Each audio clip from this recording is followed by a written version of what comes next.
Hello, welcome to my show. My name is Patrick, and I'm a dowser, and I do tarot and dream analysis. And I am too sensitive to go out in public with the human race. I wanted to talk about a theoretical approach to looking at America for the next 24 months. And we're going to do it very quickly, so I don't want to waste your time. And actually, I take that back. This is the best well spent 10 minutes in this year listening to me for the next 10 minutes, okay? This is my new hat. Somebody gave me this hat. I like it. The sun is pretty intense. I'm pretty high altitude, and the altitude, it just makes you red no matter what color your skin. But I love it. I love the mountains. I got a nice lapis azul, and it's a sphere, and it's very accurate. I'll also be using my dowsing rod, and you kiss it, you bring intimacy, and you open up your heart chakra to the sacred ceremony. Even though I don't call it that, it's pretty much what it is. The Catholic Church does the same. The priest will kiss their vestments, they're wearing, the Bible, they'll kiss it. It's a metaphysical principle. You develop intimacy. You open up. This is what you want. If you want something, you can take a picture of it or get a picture like a computer and kiss it. Kiss the picture. You want a farm? Kiss the picture of a farm. Maybe the one you want. It helps. It helps open up and remove obstacles. And that's not a guarantee, but it helps. Okay? Here we are. I just did a theoretical session as if I was going to get out of college. I'm a young man or a woman, and I want to know where to move to have a future. So, no matter where I went, in about 6 or 7 months, things go south. So whatever I started reading, I said if I go to New York City, it's okay. And then it gets really, really bad in 1 year, within 12 months. I think it's going to be within 7 months. And I did this for a lot of cities, and it keeps coming. So it's a national issue. So it doesn't matter who's going to be president. I think Hillary will make it worse. It'll be above her. She won't know what to do. And we're going to need a crisis manager. And we're going to get a crisis manager in Trump. I think it's going to overwhelm him even in about 3 to 4 years. I'm not even sure if the government's going to the country could break up into pieces. So, I'm sorry. I was going to do a theoretical, rosy, everything's good. And Anchorage, Alaska does okay. Denver does okay. You know who did the best? If you got out of college and your father gave you a 10,000 acre farm in Kansas, it was a plus 10.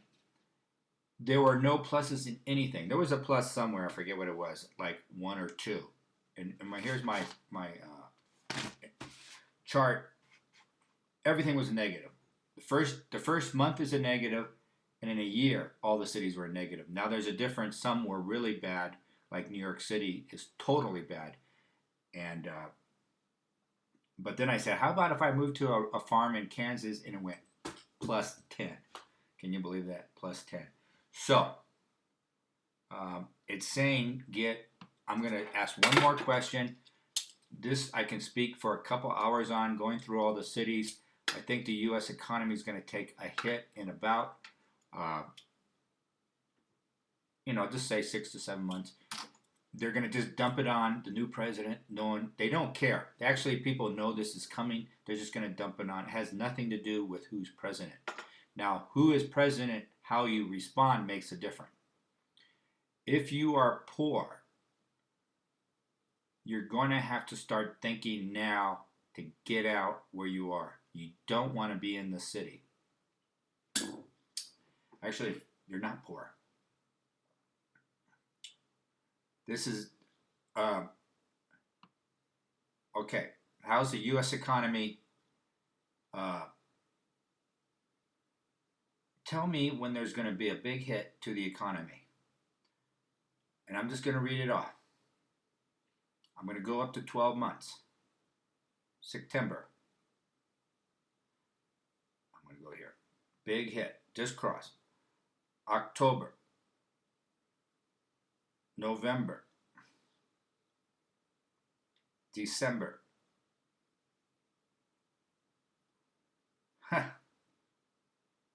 January.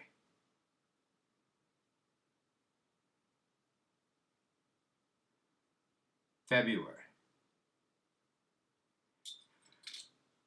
So the dowsing rod says right after the month after the election, before the first, so it's probably going to be a bad Christmas. And part of the issue, you're not going to believe this, but it's just one of 1,000 issues, is they took the word Christ and Christmas, which is a celebration of Christ consciousness, always been part of the European culture. Goes back, a long time. It has to do with some pagan aspects as well as Christ. But okay, we have Christ consciousness, and they took it out, and now we're going to call it, for example, I want to tell you how secularism has been attacking Christianity. And I'm not here defending Christianity. There are aspects that are sacred that we don't talk about, that inferred. And they always have these parsings. So they attack the word. So let's say you go to university. Now they're going to call it winter break instead of Christmas break. They're attacking the word Christ, and they're removing it from the vocabulary. So Christmas is now Xmas or nothing. Holidays, winter holidays, holiday tree. It's a Christmas tree. It's a Christmas ornament. Oh, now there are holiday ornaments. They're usurping the Christ and the spiritual aspect. That's what's really being. That's their goal. That's why they do this. And I went to a chocolate store last year, and they had holiday chocolates and Hanukkah chocolates. It's totally anti-Christian. They're attacking Christianity. And somebody in front of me said, well, where's the Christmas chocolates? And they go, oh, we can't afford to do it. There's not enough to justify it. Everybody's buying Christmas chocolates, and it's a complete disrespect, hatred for Christianity. They hate it. They're bigots. And they're doing it right across the board. Instead of Easter eggs, this one town now has, I don't know what they call it. Easter eggs, spring eggs. I forget what they call it. So you can't get around the word Easter. I don't know what they said. It was like spring eggs or something. But this is coming. The kids in college right now, in general, are really smart and gifted, but it hasn't come through yet. Right now, consciously, they're really stupid. It's the stupidest race ever, but they're going to wake up. And I think a lot of them have. And I don't even know if your degree is worth it. Social justice warriors are they're bigoted, hateful little kids, and they'll probably all starve to death. And I'm saying it nicely because you don't have the tools to work together to survive. When you see another group as your enemy and you're convinced of it, and secularism has done this, all right? So you don't have the tools to survive. I'm telling you this, you're never going to hear it again because it's right on top of you. Come December, boom, all right? You are unemployable. You're not even that. You can't even go to a retreat center. You can't go to a farm. No one wants to be around you. And you don't have this feeling or understanding. You're going around screaming at people. This is what I see. And I see a lot of kids just sort of like step back and say nothing. The problem with saying nothing, it allows it to proliferate as if it's normal. This is not normal, all right? It's not normal. And it's in a very nice time of your life when you're supposed to be socializing quite a bit and learning wisdom, learning technical information like engineering. I don't know if most colleges even should be in business anymore. They should get rid of half of them. Most people should not go to college, and but that's all kind of moot because uh, things are just going to change. It's too late for the culture. You know, somebody like Donald Trump should have ran 10 years ago. It's almost too late what we're going to go through. And what the dowsing I just showed you was, I want to show it to you again. Let's do one. I can do anything I want with these. I can douse with anything. I can douse with a shoe. I can douse with a tree branch. It doesn't really matter. This is the Divine Dowser. You kiss it to open up the soul of the dowsing instrument. This is, everybody listening to this, if you had to move to a farm, this audience, and you had the money, somebody gave you $100,000, what is this a good move for the average American? Yes, no. My hand is yes. Do you see that? That is Spirit talking to you from the highest levels. That if you had the money, get out in a rural place. If you don't have the money, find a prosperous town. and it's not going to be, you think these oil towns and stuff, they're not going to last. I don't know what to say. You know, a relative that lives out there, the problem with rural areas is there's no income. And they did this on purpose. So you got to bring some money with you. You got to bring money with you. And I don't know how much the average. Let's do something, all right? Let's see how much is the average amount of money someone needs to bring with them. Where did I drop it? Oh, I kind of changed my mind. I was supposed to do what people do in college. You're going to get out. Where should you move? And the dowsing took me in a different direction. It's going to be, things are going to get rough sooner than I expected. I know there's a speed bump coming up now, and it looks like right after the election in December. And you know, when I say December, it could be November through February, something like that. But we'll just call it, you know, the next president is just going to be overwhelmed. It's going to be dumped on his or her lap. It might not be Hillary. I don't want to say anything about Hillary. I don't care. What was I going to say? I was going to check how much money you should bring. How much money does the average person need to move somewhere? Here's $100,000. I'm just theoretically. Would $100,000 be enough for most people to move to a rural area? Yes. Okay, what should they have for a minimum? A minimum to move to a rural area. Okay, go here, please. So it looks roughly, a minimum is going to be $8,000. The minimum person, if you want to move to a rural area, bring $8,000 cash. Probably because you get first and last, and you can find a place, find a job immediately, and try to break even immediately. Don't use up your principal of $8,000, and then you'll have a degree of independence. I didn't mean to go this way. This is all new information, but it kind of shows most of the big cities are going to be really bad. A couple of them were even. Kansas City wasn't too bad. Anchorage, Alaska. I don't know why. You know, they have fishing there. They have a lot of raw materials. You could probably get. You're going to have that inner toughness coming up. And that's why I don't mean to beat up on the social justice warriors or people who think like feminism is important. There's a relationship on the genetic level between and in soul level between men and women, men and men, women and women, men and dogs. I mean, there's a law and you can't break it. And if you go off on these faux beliefs, you're not going to be able to ride and surf the energy to survive. That's what I'm saying. This is life and death sort of thing, and mostly mentally and emotionally. So I think if you want to, and if you want to go in the rural areas, guess what? Uh, by and large, they don't tolerate social justice warrior or feminism.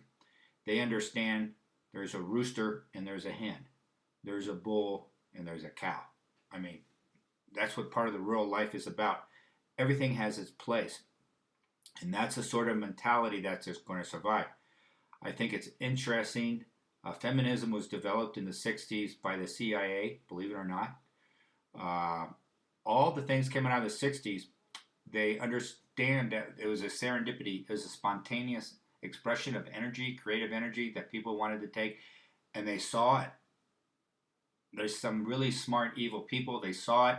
They went to the laboratory and they injected what and where they wanted society to go to. And feminism was one of them. They Ms. Magazine. That's all. Where did the money come from? So they poured money into it. The TV announcers lip sync the same philosophy, and it all disempowered women, emasculated the men. And what do you have? You have a society that doesn't work, and then they're so uh, uh, powerless spiritually, emotionally. They're just walking around zombies, men and women. And then they opened up the borders. They come on in. They flood them, and then America's dead. This was the goal. This was written about 30 years ago. I've seen it. I heard this from uh, channels 30 years ago. We're talking about the defeating. They wanted to change America. The people that were running America and Europe primarily, they wanted to bring it down to make all nations even economically and politically, and just wanted to make it another country. And we were, and we aren't, because we actually implemented a document that most nations write. You know, the Declaration of Independence and all that Thomas Paine and Emerson and Thoreau and what's the other one? The, uh, the the Constitution, the Bill of Rights and the Constitution. You know, you're free to do this, you're free to do that, you're free, free, free. And we implement it, you know, and most countries have not been able to implement it because the power structure prevents it. And that's just true. Anyway, they eventually got to these documents and overthrew them. We don't have a Bill of Rights anymore, and that's why it's out in the front, because, and they want to control the internet. Why do you want to control the internet? Why do you care what I say? Oh, it hurts your feelings. Well, your existence hurts my feelings. It's not like that. It's you can't go against the laws of nature. And the laws of nature are spiritual. They connect you to the highest realms. We're genetically connected, very much so. Your genetics really dominate your behavior. And all I am saying, I think, of this little bit of rambling, because I don't have time here, I have to keep it short, is your freedom is thinking for yourself. Your freedom is not dependent upon someone else's thinking and someone else's actions. These are your thinkings, your actions. You're self-empowered. Feminism is not self-empowered. I mean, women started businesses way before feminism. Successful businesses, very powerful. And my mother worked, so she wasn't a feminist. She worked. She was good at what she did, and they were roles for women, and these have been expanded. I think that's been good, but they were always there, and it was going in that direction. But it's been sped up. That's fine. But I think what they're doing now is saying all men are bad. That is really, really bad, and that will just, the whole system's going to collapse. The women aren't physically strong enough. Sorry, you're not physically strong enough to do the farm work and the community work, and most will die. Most will die very fast. And they're weak physically and emotionally and mentally. You got to do that mentally. Now, the women back on the farm in Indiana and Ohio in the 1880s were rock solid strong. They were almost stronger than men. Have you seen them? And everybody back in those days were strong. And boom, when the Depression came, they were strong. They just pulled their way through it because it's perseverance that wins out, not made up fake faux beliefs. Thank you.